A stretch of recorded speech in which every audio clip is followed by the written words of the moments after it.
खाना था जहाँ के नियम कायदे कानून कुछ अलग होते थे। इस जेल के कैदी डेली अपने घर से बस्ता टांग के यहाँ पे आते हैं दिहाड़ी करने। कई माँ बाप उनके बच्चों को खुद इस जेल में फेंक के जाते हैं ताकि उनका बच्चा जिंदगी में एक सक्सेसफुल दिहाड़ बन सके। दरिंदे रोक दे बच्चा। मैं अपनी दिहाड़ी करने वैन से जाता था। हमारी वैन वाले ड्राइवर का नाम था भैया जी और उसकी वैन का नाम था मैजिक, जिसका हर दूसरे दिन टायर पंचर हो जाता था। बच्चे लोग स्कूल जाके पढ़ना सीखे ना सीखे टायर पंचर बनाना जरूर सीख जाते थे। लेकिन भैया जी से मेरा अलग अटैचमेंट था। उनसे मेरे को दिल से नफरत थी। ये आदमी सुबह 5 बजे आके मेरे घर के सामने हॉर्न बजाता था। अरे भैयू, ओए भैयू, जल्दी से तैयार हो जा बेटा, 5 मिनट में निकलना है फटाफट। 9 बजे का स्कूल है यार हमारा। लेकिन ये आदमी सुबह सबसे पहले आके मेरे को लेता था। उसके बाद हम 3-4 घंटे पूरे शहर भ्रमण पे निकलते थे। शहर के पूरे आखिरी कोने से बच्चे ले लेके आता था ये आदमी। जहाँ पे वैन जा भी नहीं सकती उधर कूदा कूदा के ले जाता था ये, और फिर टायर पंचर हो जाते थे। शाम पड़े वापस से हमको घर घर छोड़ के आता था ये। जिंदगी बर्बाद कर दी थी भैया जी ने मेरी। सबसे पहले लेते थे और सबसे आखिर में छोड़ते थे। लेकिन मैं फिर भी उसी वैन में जाता था क्योंकि चमेली भी हमारी वैन में आती थी। और बात यह है कि वो मेरे पास ही बैठती थी, मतलब मजबूरन। उसके पास और कोई ऑप्शन ही नहीं बचता था और मैं बचाता भी नहीं था। मैं घर पे जाते से जो 2-3 घंटे मेरे को सोने के लिए मिलते थे उसमें सोता नहीं था और मैं प्लानिंग करता था कि कैसे चमेली सिर्फ मेरे पास बैठे। चमेली सबसे आखिर में आती थी और मैं सबसे पहले सुनसान वैन में चढ़ के बस्ता अपने पास में रख के और फसर के सो जाता था। बाकी सारे बच्चे अपना बस्ता गोदी में रखते थे क्योंकि तुम्हारे बाप की वैन नहीं है, मतलब मेरे भी नहीं थी। पर मेरे ऊपर भैया जी को तरस आ जाता था कि बेचारा 5 बजे से आया है, तो वो सोने देते थे। अरे कैसे चला रहा है ये गाड़ी? रुक जा, गाड़ी चलाना नहीं आती क्या? देखो, आदमी इतना तभी चिढ़ता है जब उसकी जिंदगी में कोई लड़की ना हो। नहीं है ना? नहीं, मैं समझ सकता हूँ लड़की ना होने का दुख दर्द। मैं भी किसी जमाने में लड़कियों की तलाश में गली मोहल्ले भटकता था। फिर एक दिन मेरे पास से वो निकली। जैसे ही मैंने हैपन खोल के देखा उसकी आईडी मेरे फोन पे चमक रही थी। हैपन ये एक रियल लाइफ डेटिंग ऐप है। यहाँ पे तुमको वो लोग मिलेंगे जो तुम्हारे आस पड़ोस से निकले हो कभी ना कभी। 100 किलोमीटर दूर रहने वाले लोगों से बात करके फायदा ही क्या जब तुम मिल ही ना पाओ। और अगर तुम्हारी घिनौनी शक्ल देख के यहाँ पे तुमसे कोई प्यार मोहब्बत नहीं भी करता है तो तुम फ्रेंडशिप तो कर ही सकते हो फिर भी। So go and check it out happen. Link is in the description. लेकिन मैं सोता नहीं था। मैं आंख बंद करके चमेली के घर का इंतजार करता था। तो क्योंकि चमेली आखिरी में आती थी तो वैन पूरी पैक पुक हो रखी होती थी। बच्चे बाहर उबल रहे होते थे और मैं अपना बस्ता पास में रख के एक्टिंग देखो एक्टिंग। और जैसे ही वो आती थी, हड़बड़ाना नहीं, ऐसे टाइम पे हड़बड़ाते नहीं है कि फटाफट बैग उठाया और आओ इधर बैठो जल्दी। मत करना ये हरकत, भाग जाएगी वो। ठरक नहीं झलकना चाहिए जरा सिक भी, एकदम सटल रखना है। क्या हुआ? और कहीं जगह नहीं है क्या? तेरे मुंह में मूत दूंगा मैं। अच्छा ठीक है, इधर ही बैठ जाओ। देख रहे हो एक्टिंग देखो तुम लौंडे की। ना जाने कौन सी नशीली खट्टी मीठी खुशबू लगा के आती थी चमेली। आज तक उसकी खुशबू है मेरी नाक में। मैं वो खुशबू का पूरा मजा ले ही रहा होता हूँ, इतने में एकदम भभका बास आती है निकाह से। जैसे ही मैं बाहर झांकता हूँ, मरा हुआ कुत्ता पड़ा है वहाँ पे। एक काली कार सूख करके निकली और मेरे बच्चे को मार दिया। कैसे करके निकली? शूक। ऐसे नहीं निकली थी, मैं यहीं पे खड़ा था, वो कार आई थी और जैसे ही वो बच्चा नीचे आया तब वो खड़ा, वो बच्चा चिल्लाया और फिर कार शूक करके भाग गई। उधर कुछ बच्चे ऑटो रिक्शा से भी आते थे स्कूल। ऐसा लगता था कि पूरे स्कूल के बच्चे इस एक ऑटो रिक्शा में ठूस ठूस के ले जाता है वो। ये ऑटो वाले और भैया जी दोस्त थे और अब ये बीच सड़क पे रेसिंग लगवा रहे हैं। इनकी गाड़ियां उबला रही है बच्चों से, फिर भी नहीं मान रहे ये लोग। नहीं जीतूंगा। स्कूल जाके वो पीछे मुलट के देख रहा है तो एक बच्चा नहीं बचा उसके ऑटो रिक्शा में। हमारे भैया जी बेचारे पीछे से उनके गिरे हुए बच्चों को उठा उठा के ला रहे थे। ये सब हरकतें करके हम लोग जैसे तैसे कैद खाना पहुंच जाते हैं।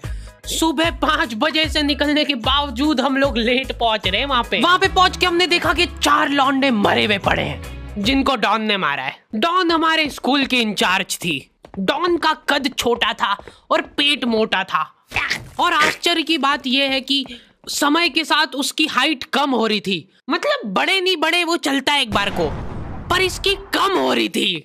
डॉन बहुत स्ट्रगल करके कार से स्कूल आती थी खड़े होके, क्योंकि बैठ जाए तो उसको सामने की सड़क नहीं दिखती थी। वो अलग बात है, खड़े होके भी पूरा नहीं दिखता था। हर रोज 2-4 कुत्ते कुचलते हुए आती थी वो। फिर मेरे को समझ आया कि रास्ते में जो कुत्ते दिखे थे वो डॉन इस कैद खाने में छत पे बैठी रहती थी स्नाइपर लेके। कोई भी कैदी कुछ गलत गतिविधि करता हुआ दिखता था तो वहीं पे, मैडम इनकी लाश का क्या करना है? अरे ये तो आपको पता ही है। कहाँ रह गए थे यार झमू दीदी, फटाफट ये खून वून साफ करो। झमू दीदी बुलेट से स्कूल आते थे और ये अफवाह फैली हुई थी पूरे स्कूल में कि उनके घर पे मर्सिडीज भी है, लेकिन झमू दीदी हम्बल रहना पसंद करते हैं। ऐसा कहा जाता था कि ये स्कूल ऑन पेपर झमू दीदी के नाम पे ही है, पर वो हम्बल रहने के लिए यहाँ पे झाड़ू पोछा लगाती है। वैसे मैडम इन्होंने करा क्या था? गैर कानूनी पेन फाइट का सट्टा खेलते थे ये लोग क्लास में। उससे मेरे को प्रॉब्लम नहीं है, मेरे को क्यों नहीं? हाँ, हमारी क्लास में पेन फाइट का सट्टा चलता था। हमारे इधर जो लौंडा पेन फाइट में जीतता था, सामने वाले का पेन उसका हो जाता था। कुछ बच्चे अपना सब कुछ दांव पे लगा देते थे और कर्जे में डूब जाते थे। फिर भी वो लोग हार नहीं मानते थे और अपने दोस्त से पेन उधार लेके खेलते थे और वापस हार जाते थे। तो अब क्लास में कुछ बच्चों के पास पोटला भर के पेन पड़ा है और कुछ बच्चों के पास पेन ही नहीं है। पेन इस कैद खाने की करेंसी थी, जिसके पास जितने महंगे पेन वो उतना रईस। यहाँ पे ब्लैक में पेन इधर उधर होते थे। नॉर्मल लोगों के पास होते थे 5 रुपए वाले जीफी जेल, जो कि तुम एक पन्ने पे लिखोगे तो पीछे 10 पन्ने तक छप जाएगा। और उनसे भी गए बीते लोग होते थे जो 3 रुपए वाला यूज एंड थ्रो लेके आते थे और उससे भी उनकी अच्छी राइटिंग आ जाती थी। बहुत चिढ़ मचती थी यार मैं कौन से। और कुछ चुनिंदा रईस लोग होते थे जिनके पास होता था ट्राईमैक्स। हर बच्चे का सपना होता था कि उसके पास एक ट्राईमैक्स हो, साथ में आसपास 2-4 लड़कियां हो। मेरे को प्लीज मेरे को यहाँ पे ऑटोग्राफ दे दो। ये लो ट्राईमैक्स किंग के, ये ट्राईमैक्स क्या बात कर रही है सही में? एकदम रईस लोग ही अफोर्ड कर पाते थे ट्राईमैक्स। वो बाबड़े भी एक एक अक्षर लिख के रिफिल खोल के देखते थे। खाली हो रही है तो एक बार एक रईस बच्चे का ट्राईमैक्स चोरी हो गया। पूरे स्कूल में हाहू मच गई थी। वो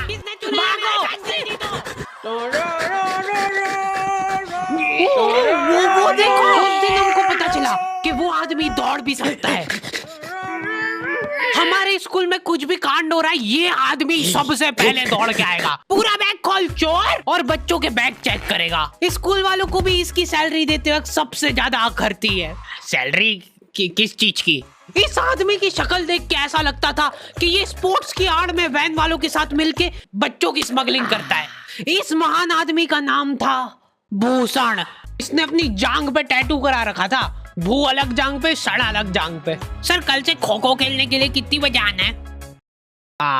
वो तो बैग चेक करा पहले तू। इन्होंने पूरे कैद खाने के कैदियों को लाइन से खड़ा कर दिया है। पेन हमारी क्लास के बच्चे का गुमा है और पूरे स्कूल में ढूंढ रहे हैं लोग। आखिरी में पता चलता है कि वो बच्चा घर पे भूल के आ गया था उसका पेन। सॉरी बेटा, एक फेट में मुंह देगा।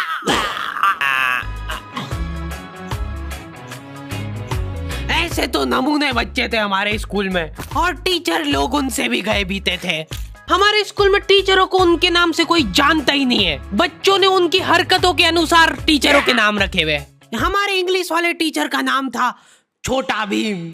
इससे चिड़चिड़ा आदमी मैंने आज तक नहीं देखा। छोटा भीम की हॉबी थी लड़कों को कूटना।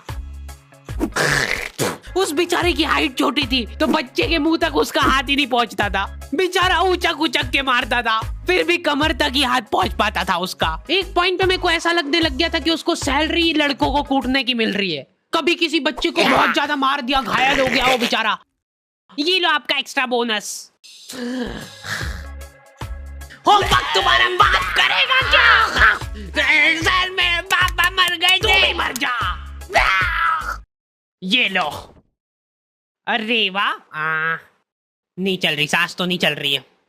हाँ कंफर्म मर चुका है ये। ओह ये लो आपका प्रमोशन हो गया है। लड़कियों से उसका अलग अटैचमेंट था। कौन सा परफ्यूम लगा के आई हो? सर थोड़ा दूर रहो। अरे मैं कुछ कर थोड़ी ना। भोली सी सूरत और आंखों में ठरक लेके स्कूल आ जाता था ये daily. So this means that he will jump over it and then he started. ये आदमी इंग्लिश को इंग्लिश में ही ट्रांसलेट करके चल जाता था हमारी नंगी आंखों के सामने। इधर वॉशरूम में मौत का नंगा नाच मचा रखा था लॉन्डो ने। 4 लॉन्डे दिन भर वॉशरूम में जाके खड़े हैं, कुछ भी नहीं कर रहे वो लोग वहां जाके। उनको बस मन की शांति मिलती है वहां जाके। अगले दिन उन चारों ने प्लानिंग करी, कुछ तो प्रोडक्टिव करते यार वहां जाके। अगले दिन वो सब पानी की बोतल लेके गए। अब वो पानी पी पी के हाथों हाथ मूत रहे हैं। और ये टीचर लोगों को प्रॉब्लम क्या है, बच्चे अगर वॉशरूम जा रहे हैं तो एक गया है तो अभी दूसरा नहीं जा सकता है। क्यों? तुम्हारे घर की लेटरिन थोड़ी ना है वो कि एक टाइम पे एक जना यूज कर सकता है। मान लो वो 2 जने अगर वॉशरूम में मिल गए तो वो क्या कर लेंगे ज्यादा से ज्यादा? भाई यहाँ का बल्ब निकाल लेते हैं ना। हाँ निकाल लो, फीस भरी है अपन ने। लॉन्डो को ऐसा लग रहा है कि इन्होंने फीस भर के पूरा स्कूल खरीद लिया है। 10 लॉन्डे कॉरिडोर में छाती चौड़ी करके चल रहे हैं प्रिंसिपल के सामने। प्रिंसिपल को इग्नोर कर रहे हैं ये लोग।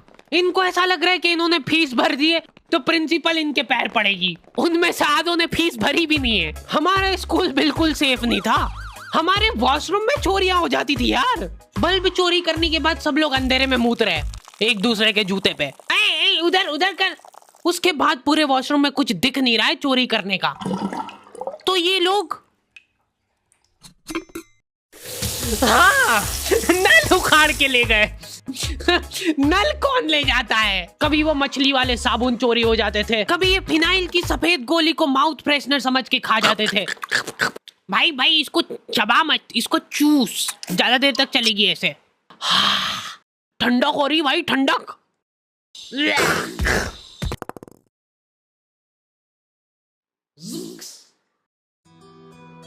ओके तो दी एंड हो चुका है। होपफुली तुम लोगों को ये वीडियो पसंद आई होगी। अब कोई भी रोएगा नहीं। किधर गया? वो मर चुका है। लो भाई तुमको जो चाहिए था ले आया हूँ मैं। अपने दोस्तों को ब्लैकमेल करो उनकी गंदी फोटोज दिखा के कि उनको ये वीडियो मजबूरन देखना पड़े। बाकी अगर तुमको इसका सेकंड पार्ट चाहिए तो 2.5 लाख लाइक्स कर दो फटाफट। और हैपन चेकआउट करना बिल्कुल मत भूलना, लिंक मैंने डिस्क्रिप्शन में डाल दी है। मिलते हैं नेक्स्ट वीडियो में।